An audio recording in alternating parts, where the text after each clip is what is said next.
오늘 우리에게 주시는 하나님의 말씀은 유다서 1장 20절부터 23절까지의 말씀인데요. 우리 다 같이 그 자리에서 일어나셔서 우리가 오늘은 한 목소리로 함께 말씀을 읽도록 하겠습니다. 유다서 1장 20절에서 23절의 말씀입니다. 시작. 그러나 사랑하는 사람들이여, 여러분은 지극히 거룩한 믿음 위에 자기를 건축하고 성령 안에서 기도하며 영생에 이르도록 하나님의 사랑 안에서 자기를 지키고 우리 주 예수 그리스도의 긍휼을 기다리십시오. 의심하는 사람들을 불쌍히 여기십시오. 또 어떤 사람들은 불에서 끌어내어 구원하십시오. 또 어떤 사람들에 대해서는 육체로 더러워진 옷까지도 미워하되 두려운 마음으로 그들을 불쌍히 여기십시오. 아멘. 네, 앉아주십시오. 이 말씀을 가지고 사랑하는 여러분, 믿음을 위하여 힘써 싸우십시오 라는 제목으로 이진희 목사님께서 말씀 선포해 주시겠습니다.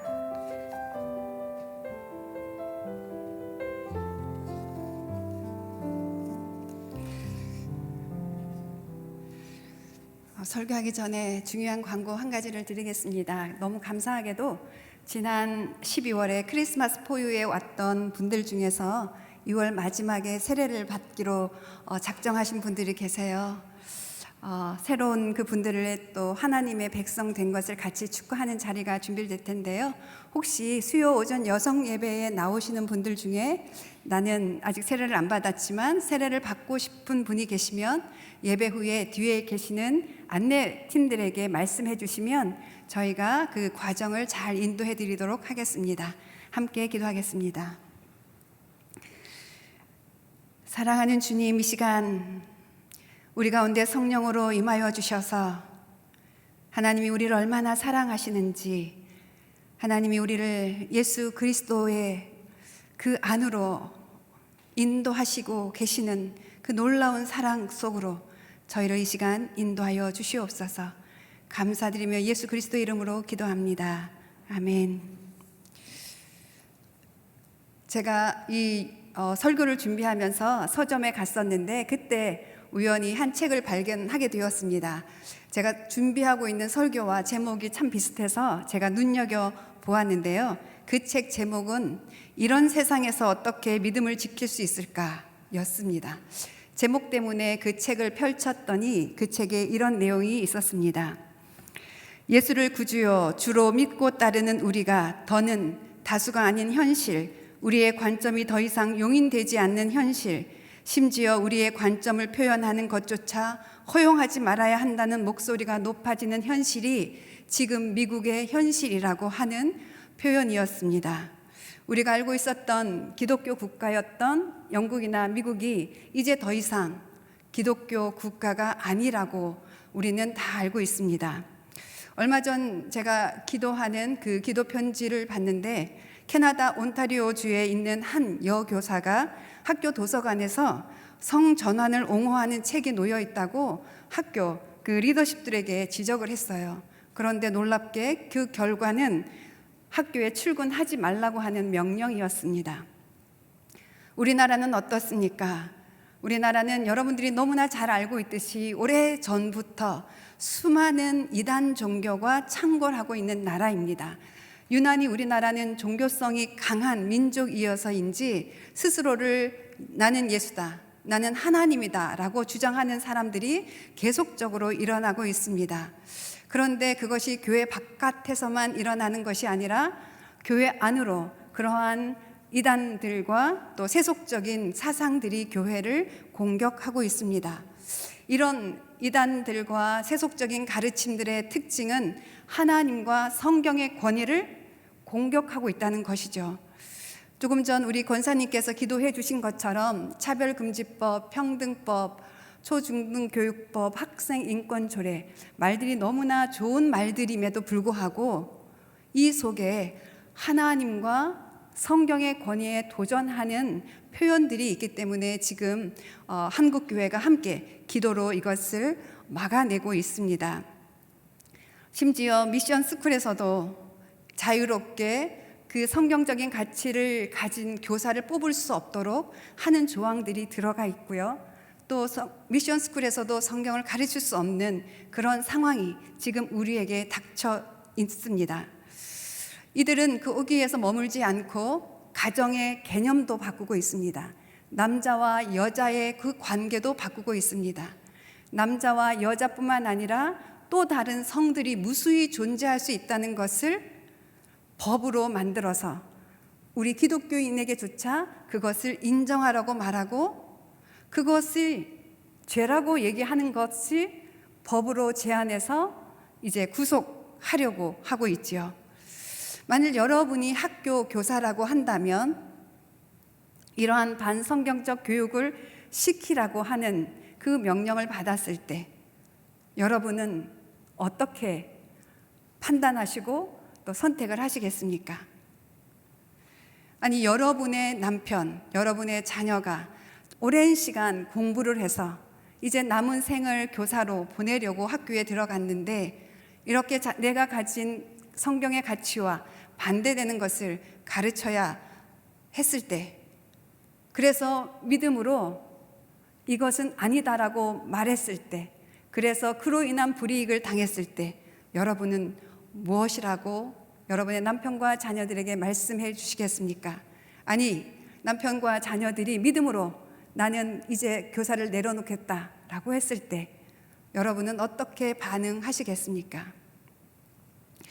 이러한 상황과 가장 잘 맞는 성경 본문이 어딜까? 전 유다서를 읽다가 오늘날에도 너무나 비슷한 상황이라는 생각이 들었습니다.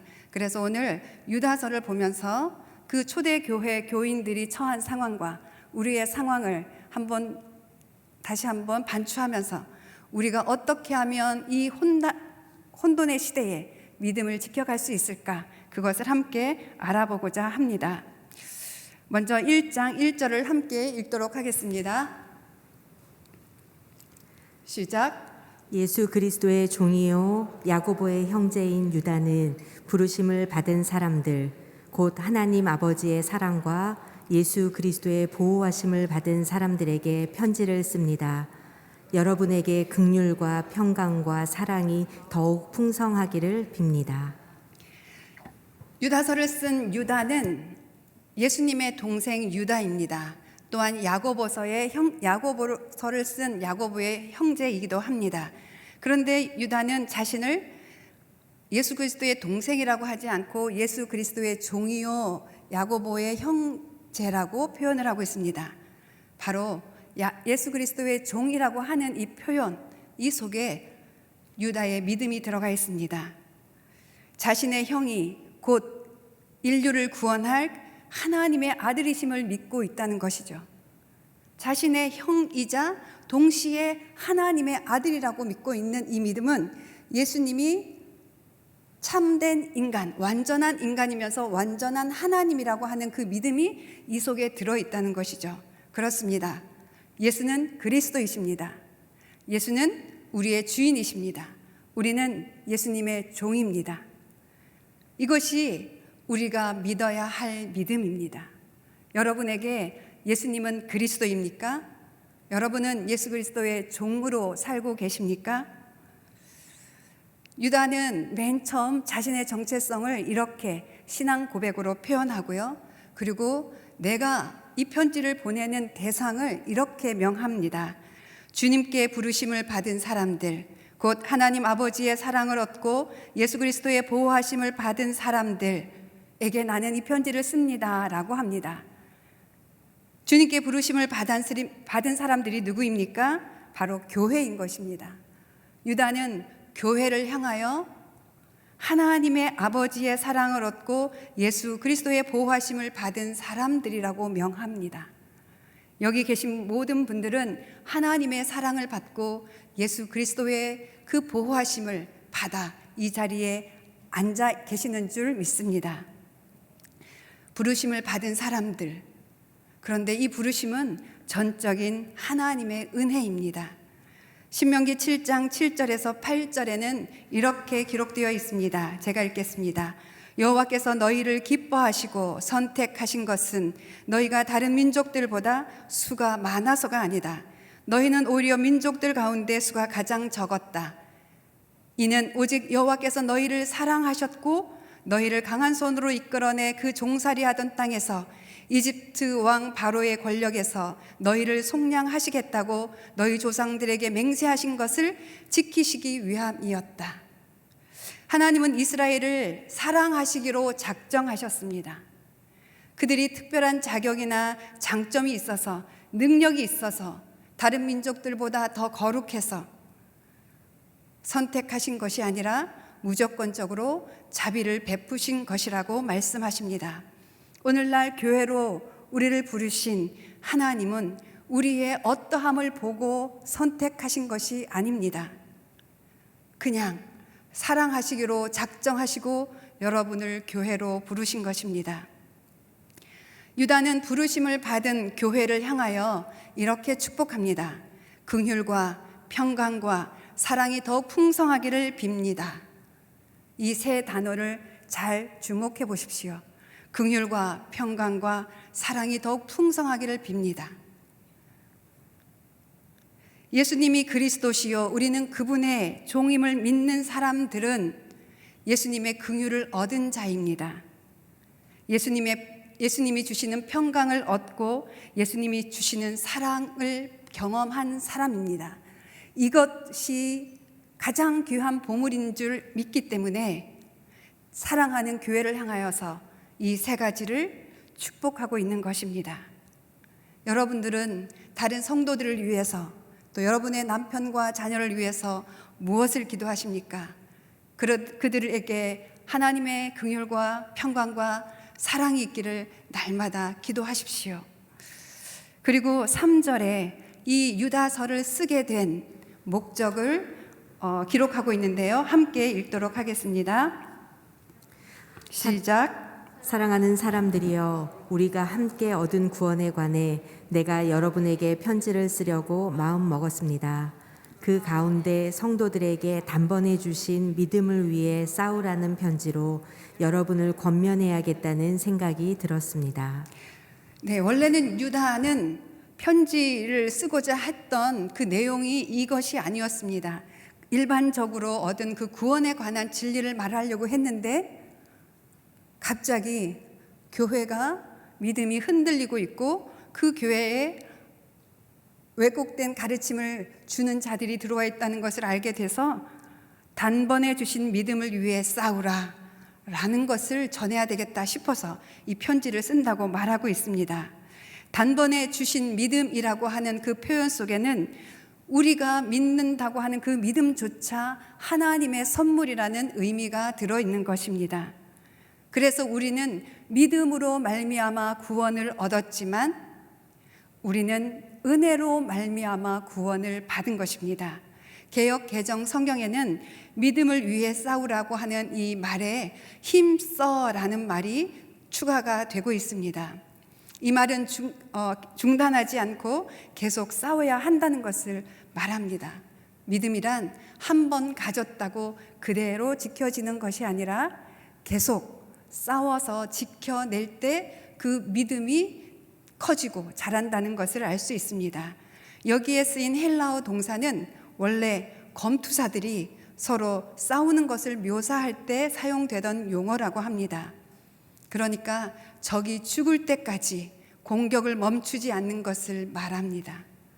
즉 믿음은 힘껏 투쟁해서 지켜야 하는 것입니다.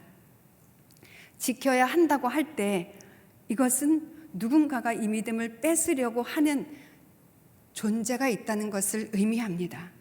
그러면 우리의 믿음을 뺏으려고 하는 그 존재는 누구인가요? 그것을 4절에 유다는 이렇게 기록하고 있습니다. 함께 읽도록 하겠습니다. 이는 어떤 사람들이 슬그머니 들어왔기 때문입니다. 이들은 오래전부터 이 심판을 받기 위해 이미 기록된 사람들로서 경건치 못할 뿐 아니라 우리 하나님의 은혜를 음란한 것으로 바꾸며 유일한 주권자신 우리 주 예수 그리스도를 부인하는 사람들입니다. 네, 교회에 예수 그리스도를 머리로 섬기고 있는 예수 그리스도의 몸인 공동체 안에 예수 그리스도를 부인하는 사람들이 들어와 있었던 것입니다. 그 사람들은 이렇게 표현하고 있죠. 은혜를 음란한 것으로 바꾸는 사람들이라고 표현하고 있습니다. 은혜를 받았는데, 우리는 은혜를 구원받았으니까 내 육체를 내 마음대로, 내 쾌락을 따라, 내 본능을 따라 살아가도 된다고 말하는 사람들이었습니다. 이들은 예수 그리스도가 육체를 입고 오신 것을 부인하는 사람들이었습니다. 왜냐하면 그들은 눈에 보이는 모든 육체와 물질은 악하다고 하는 사상을 갖고 있는 사람들이었기 때문입니다. 그래서 그들은 방탕과 쾌락의 삶을 살면서도 교회 안에 들어와 있었던 것입니다.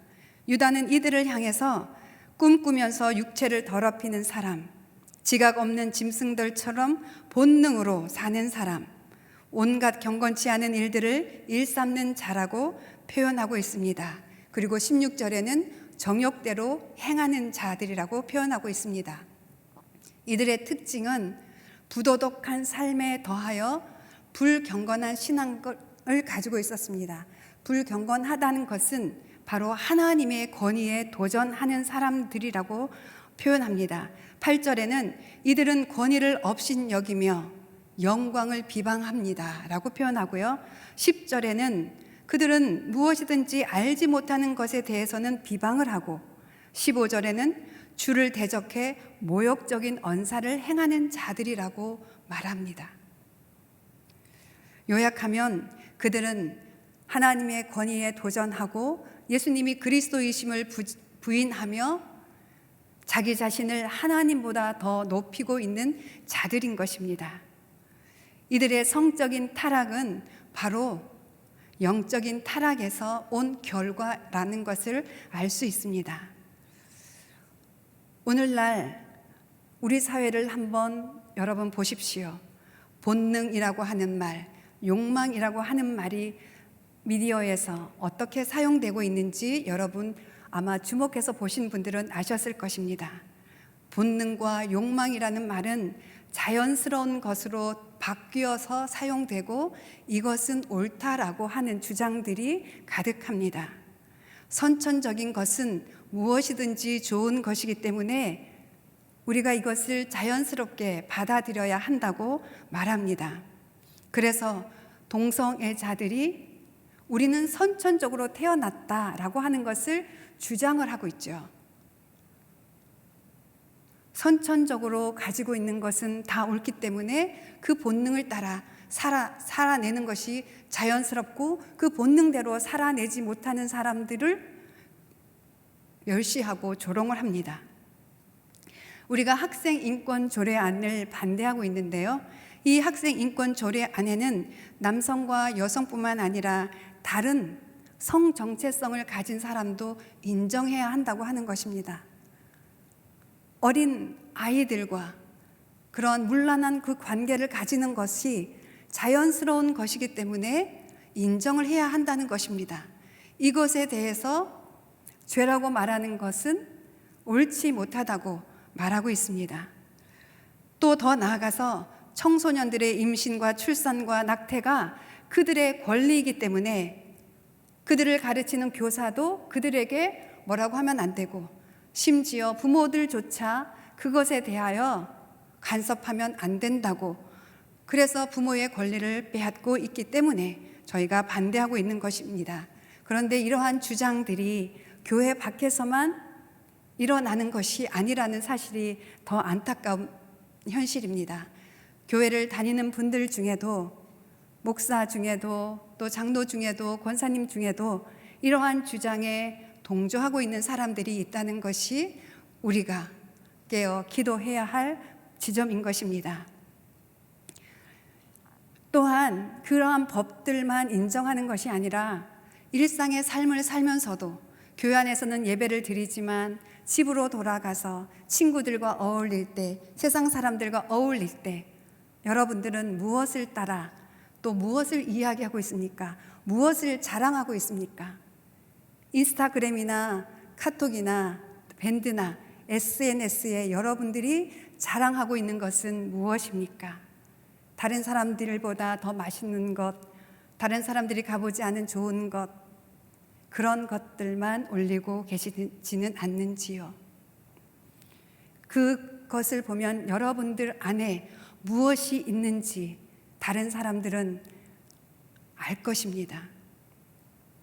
예수 그리스도의 말씀을 따라 살지 않고 육적인 욕망을 따라 살면서 예수님의 주 되심을 부인하는 사람들이 교회 안에 있습니다. 그런데 여러분들은 그들을 분별할 수가 없습니다. 왜냐하면 그들은 여러분들보다 더 뛰어난 지식을 가지고 있고, 여러분보다 더 논리적이고, 여러분보다 어쩌면 사람들에게 더 많은 영향력을 끼치고 있는 사람들이기 때문입니다. 그러나 여러분들 분별할 수 있습니다. 여러분 안에 계신 예수 그리스도를 통하여 보시면 그들이 가짜인지 참된 믿음을 가진 사람인지 알 수 있다는 것이죠. 그렇다면 어떻게 우리의 믿음을 지킬 수 있을까요? 유다는 우리에게 크게 세 가지를 권면하고 있습니다. 첫 번째, 다시 한 번 더 성경 말씀을 기억하십시오.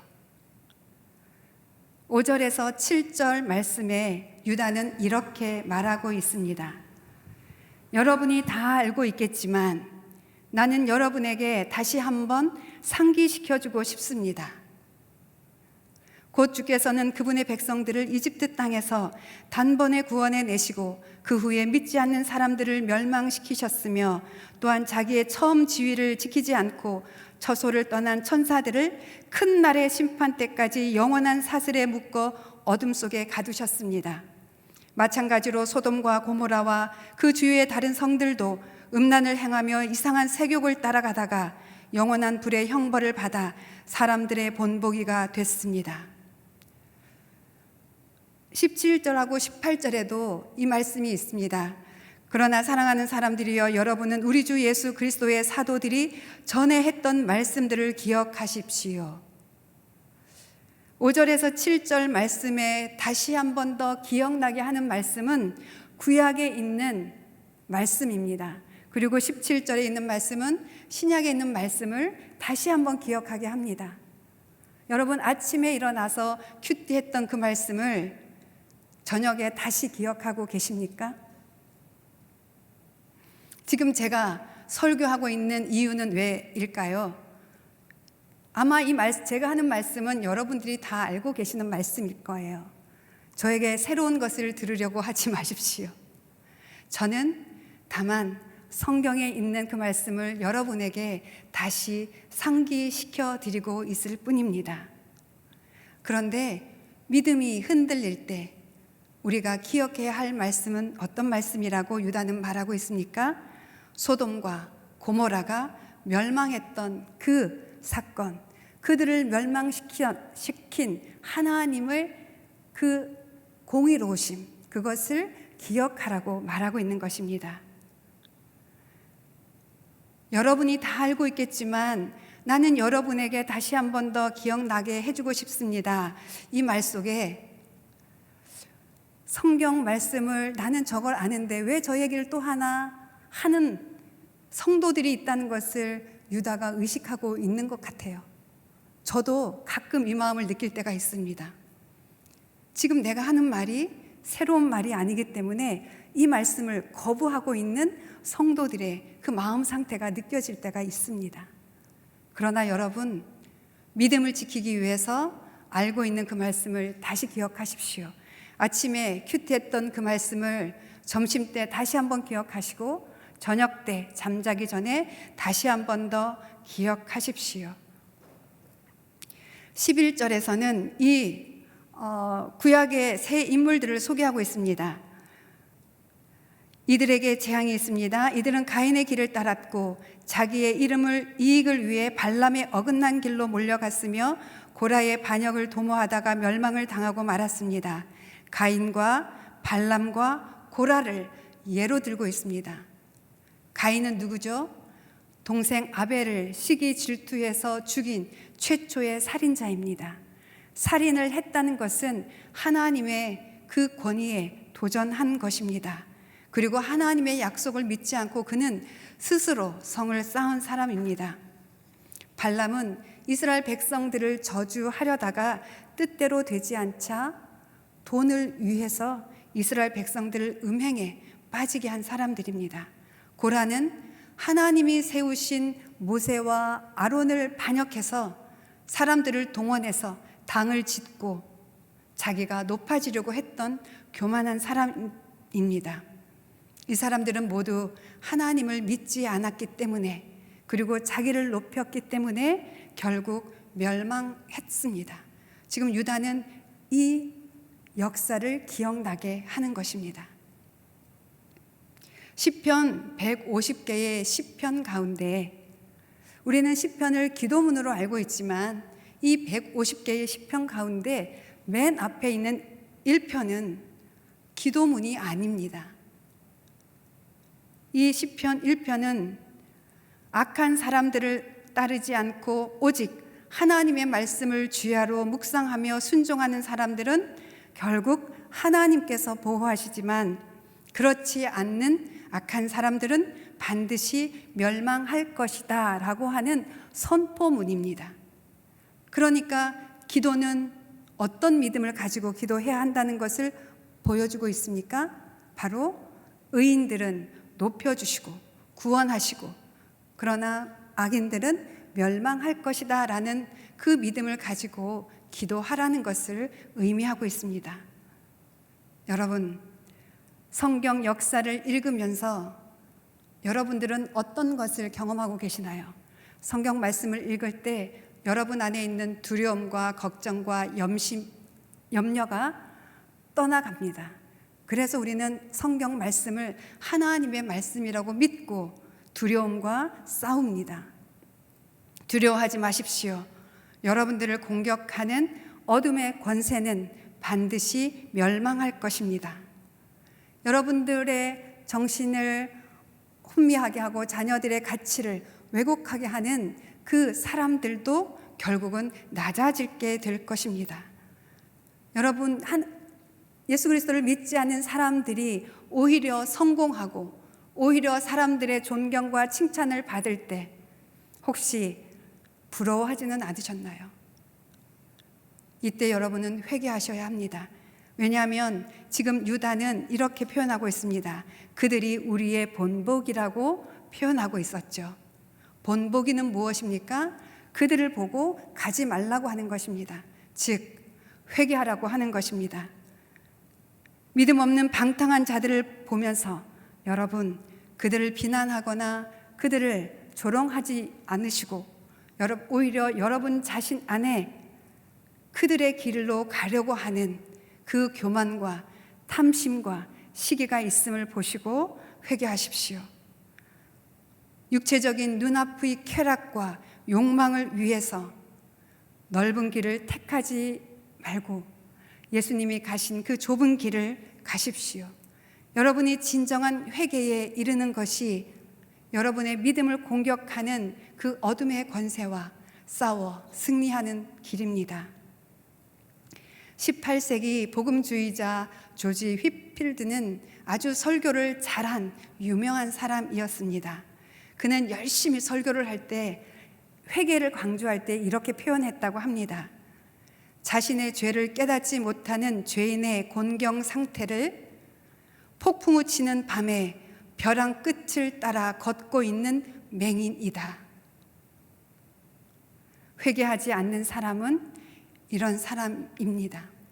회개하지 않는 사람들은 여러분을 공격하는 자들, 그 뒤에 있는 사단의 밥이 되어 두려움 속에서 염려와 근심 가운데서 지내게 될 것입니다.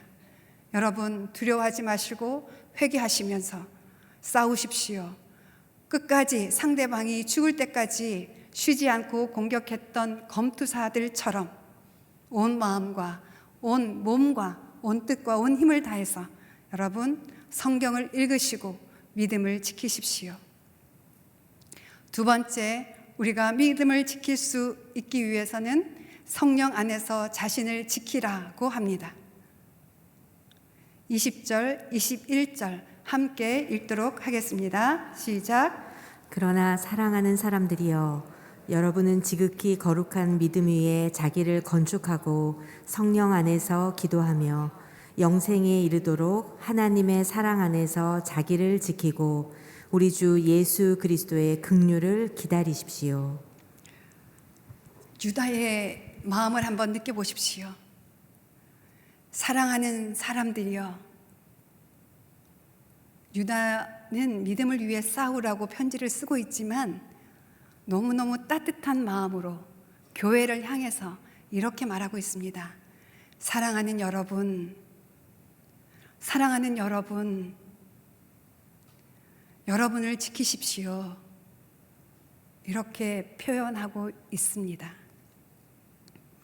여기에서 자신을 지키라고 말하고 있지만 이 원문에는 복수형으로 되어 있어요. 사랑하는 여러분도 복수죠. 그러니까 교회를 향해서 이 말씀을 하고 있다는 것을 여러분이 기억하셨으면 좋겠습니다. 교회된 나에게 주시는 말씀이라고 받으시기를 바랍니다. 우리는 홀로 싸울 수 없습니다. 우리는 함께 싸워야 합니다. 성령 안에서 자신을 지키기 위해서 유다는 구체적으로 3가지를 말하고 있습니다.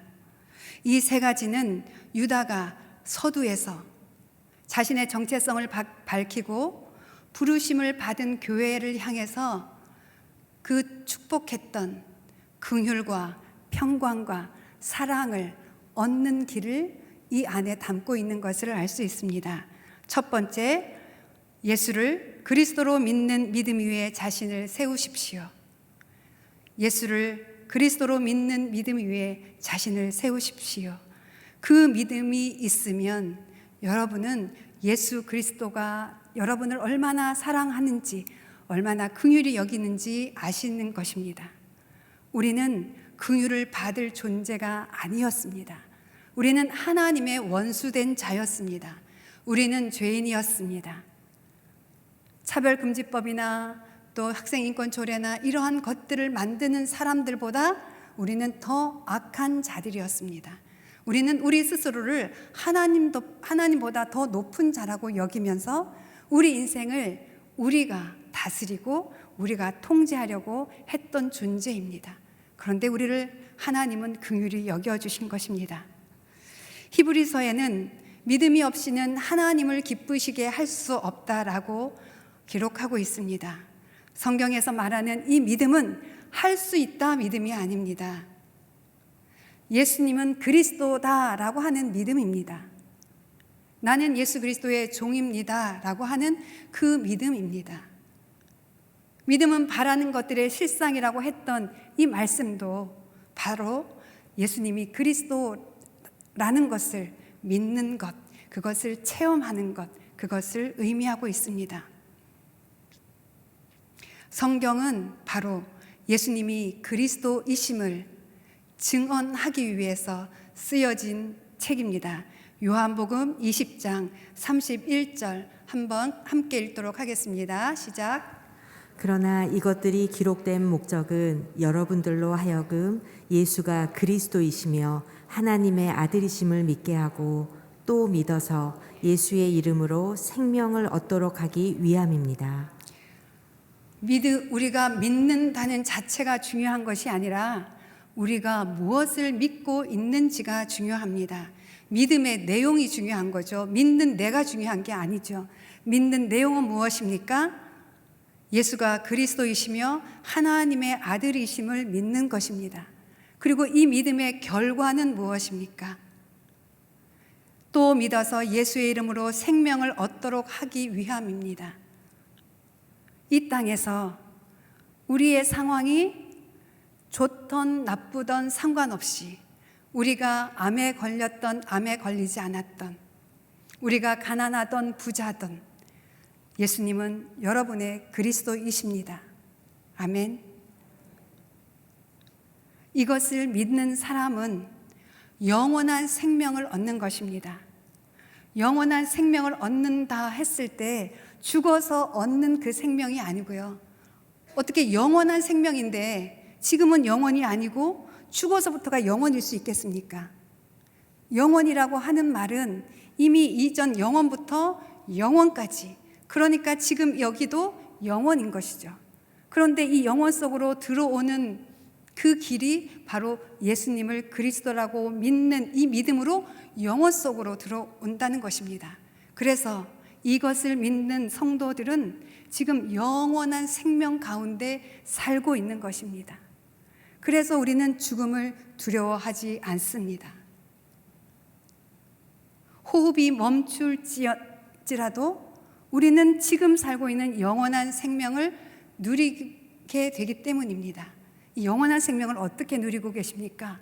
바로 영원한 하나님, 영원한 하나님의 아들 예수 그리스도 안에서 그분을 믿음으로 그분의 말씀에 순종하면서 사는 것, 이것이 영원한 삶을 사는 것입니다. 여러분, 코로나가 두렵습니까? 여러분, 죽을까봐 두렵습니까? 이 말씀을 기억하십시오. 다시 꺼내서 기억해 보십시오. 내가 이것을 기록한 목적은 여러분들로 하여금 예수가 그리스도이시며 하나님의 아들이심을 믿게 하고 또 믿어서 예수의 이름으로 생명을 얻도록 하기 위함입니다. 아멘. 믿음은 어떤 일이 있어도 하나님이 우리를 떨어지지 않게 하실 것이라는 진리를 단단히 붙잡는 것입니다. 이 믿음은 우리를 살립니다. 히브리서 11장에 나온 수많은 믿음의 조상들, 그들이 믿음이 없었다면 성경에 기록되지 못했을 것입니다. 노아는 홍수에 휩쓸려 죽었을 것입니다. 믿음이 없었다면 아브라함은 여전히 갈대아 우르 땅에서 아버지가 만드는 우상을 섬기고 있었을 것입니다. 믿음이 없었다면 모세는 여전히 광야에서 양을 치고 있었을 것입니다. 여러분, 믿으십시오. 예수님이 그리스도이십니다. 그 믿음이면 족합니다. 그런데 말은 믿는다고 하는데 행동으로 믿지 않는 분이 계세요. 어떻게 말하는 것이죠? 이렇게 해, 저렇게 해. 그리고 나도 내가 성경을 읽지 않으면 불안한 거예요. 내가 구원 받지 못하면 어떡하지? 또 어려운 사람을 돕지 않으면 마치 구원 얻을 수 없을 것처럼 여러분들 자신을 보거나 다른 사람들에게 강요하고 있지 않습니까?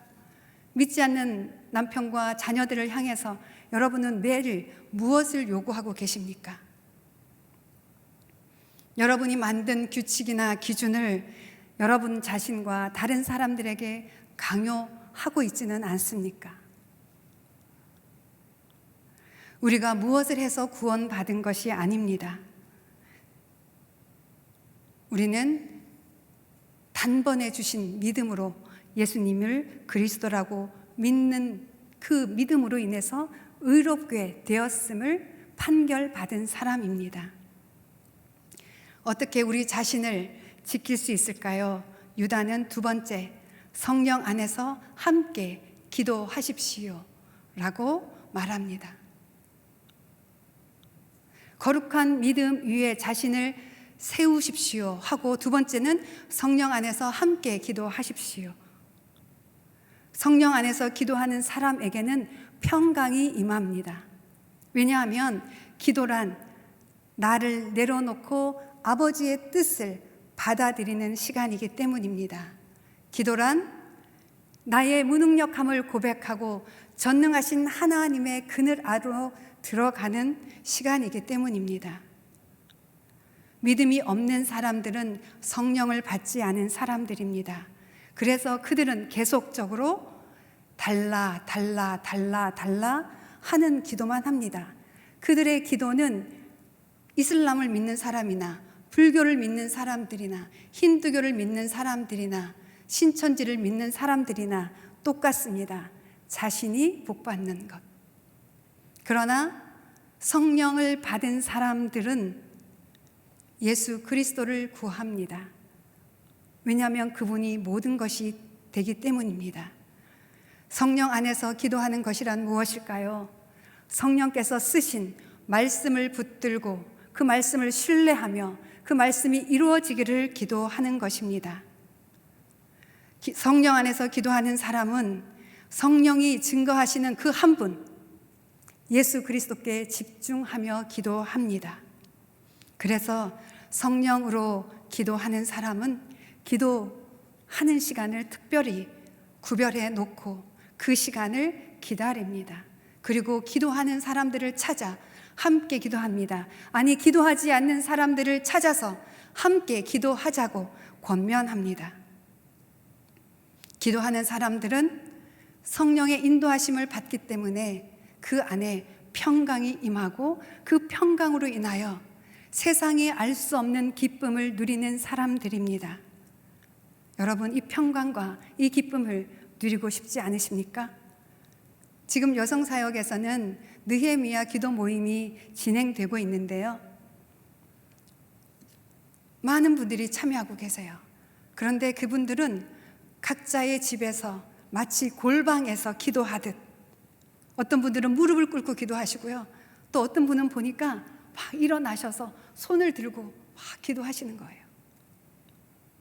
그 안에서 기쁨을 누리고 있는 것을 보게 됩니다. 세 번째, 우리 자신을 어떻게 지킬 수 있을까요? 사랑 안에서 자신을 지키라고 유다는 말하고 있습니다. 사랑 안에서 자신을 지키십시오. 이 말은 무슨 말입니까? 하나님이 나를 사랑한다 라고 하는 그 사랑을 받아들이라는 것입니다. 어떤 사람들은 믿음만 있으면 천국에 간다고 말합니다.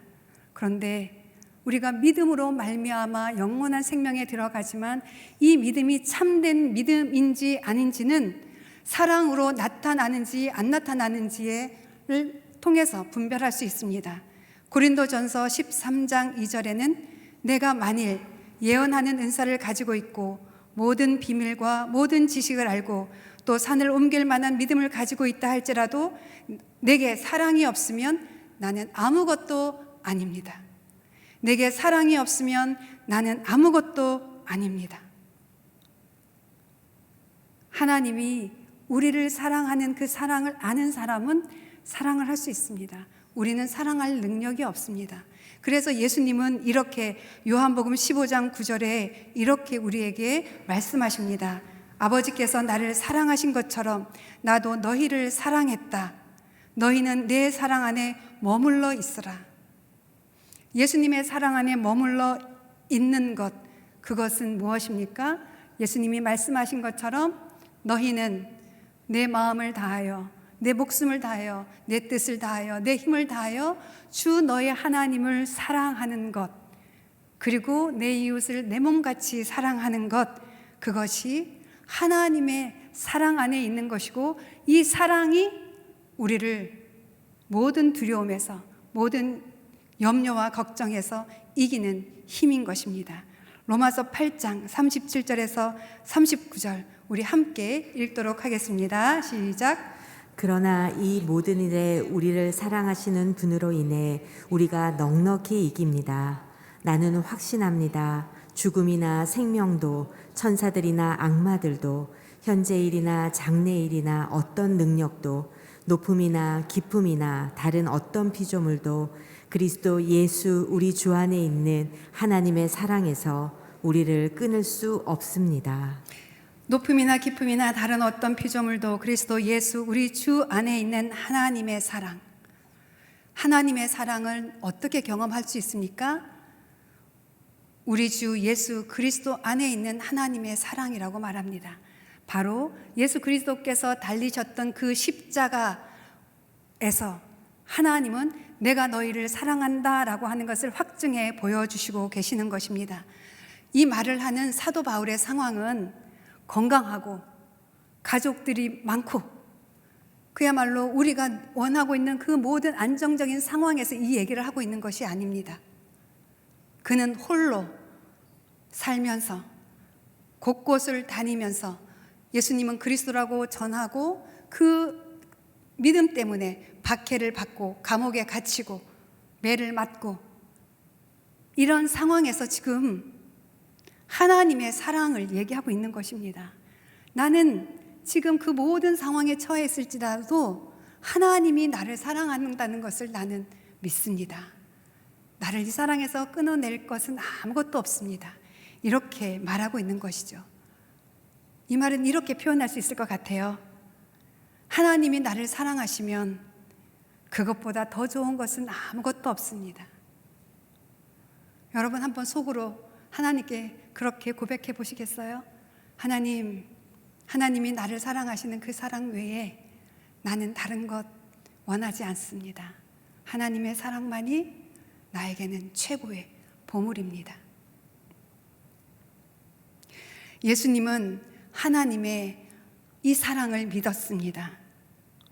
그래서 유다와 그 병사들이 칼과 몽둥이를 들고 예수님을 잡으러 왔을 때 예수님은 긍휼과 평강과 사랑으로 그들을 대하십니다.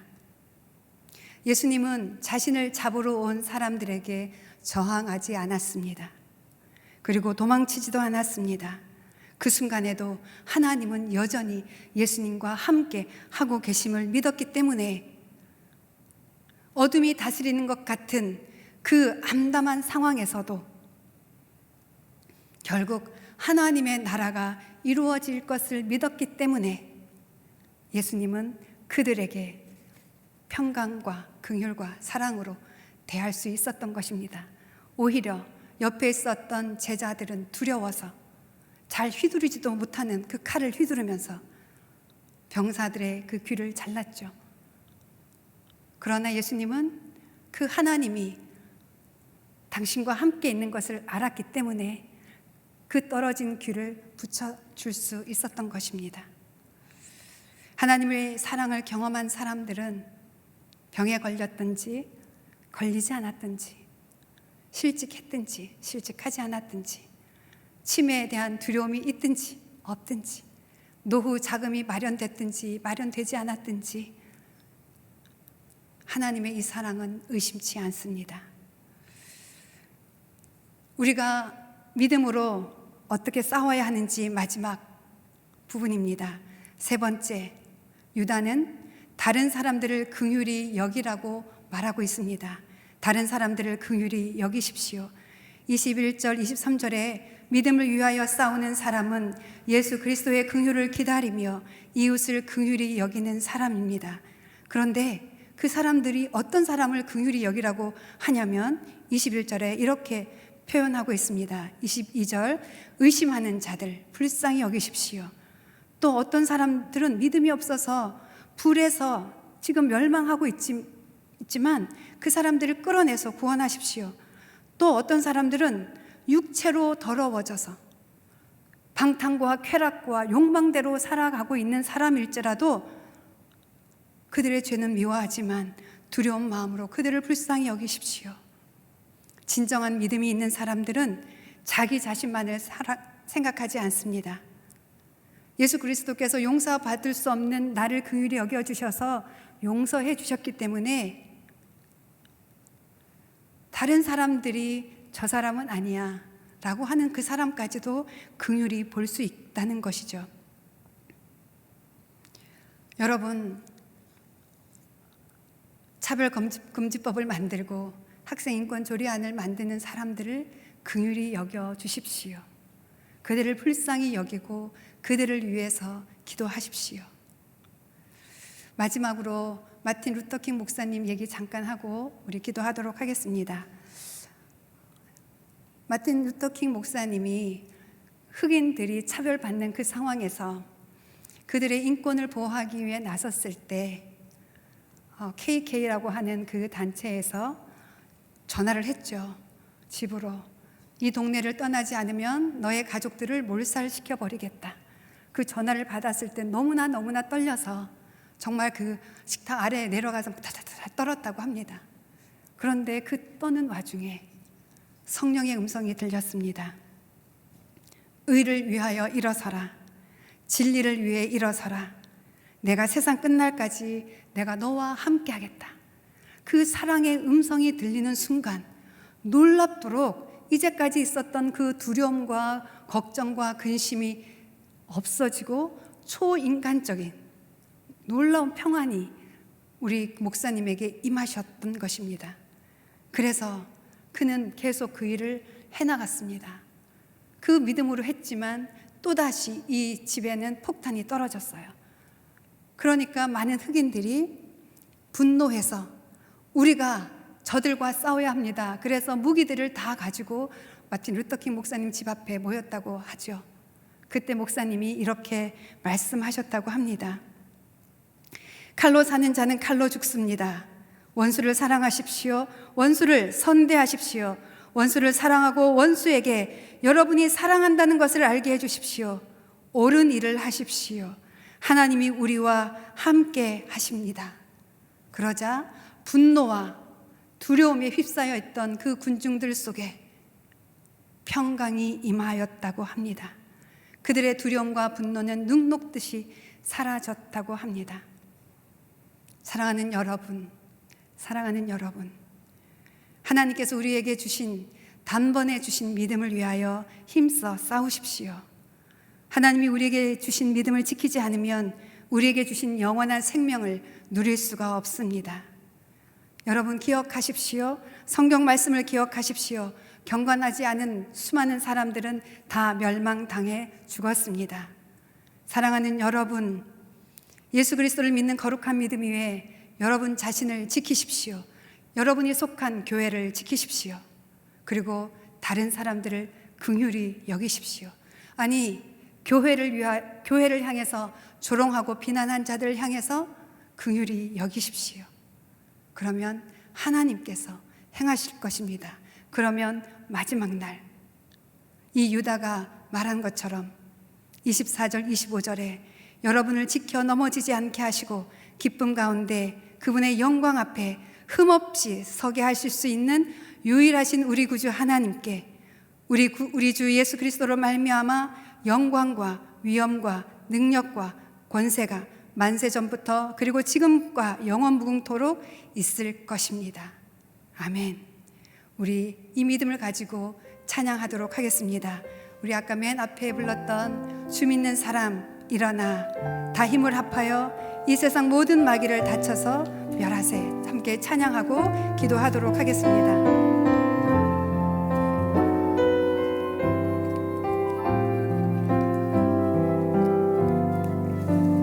여러분 믿음을 가지고 일어나십시오.